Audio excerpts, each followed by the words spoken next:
সুপ্রিয় দর্শক শ্রোতা, এখন আপনাদের দেখাবো কিভাবে নায়ক থেকে নায়িকায় রূপান্তরিত করা হয়, আবার নায়িকা থেকে নায়কে রূপান্তরিত হয়। আপনারা দেখছেন শাহরুখ খানের ছবি। শাহরুখ খানের ছবি। আচ্ছা, একটা সিনেমা করতে গেলে অবশ্যই নায়ক নায়িকার দুজনেই প্রয়োজন হয়। এখন আপনার হাতে আছে শুধু নায়ক। নায়ক কিভাবে আছে আপনাদের দেখাই। এই আমার হাতে যে 4টি কার্ড আছে, 4টি কার্ডে আছে কে? শাহরুখ খান। এখন আমার 4জন শাহরুখ খানের সাথে একটা তো নায়িকা সম্ভব না। তাহলে আমি এই যে একটা নায়িকা দেখছেন আমার হাতে, দেখেন একটা নায়িকা।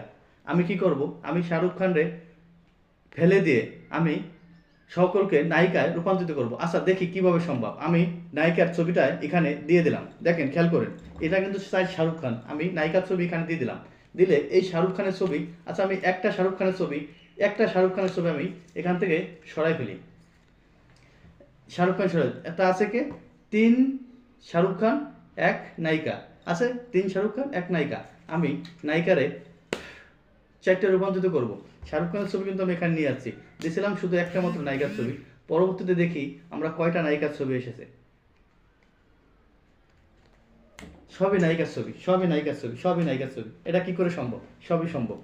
এই নায়ককে আমি আবার শাহরুখ খানের জায়গায় নায়িকাকে ফেরত দিয়ে শাহরুখ খানের তার জায়গায় ফেরত আনবো। আমি কি করব? আমি শাহরুখ খানের ছবিটা এখানে দিয়ে দেবো। দিয়ে আমি একটা নায়িকার ছবি নিয়ে নেব।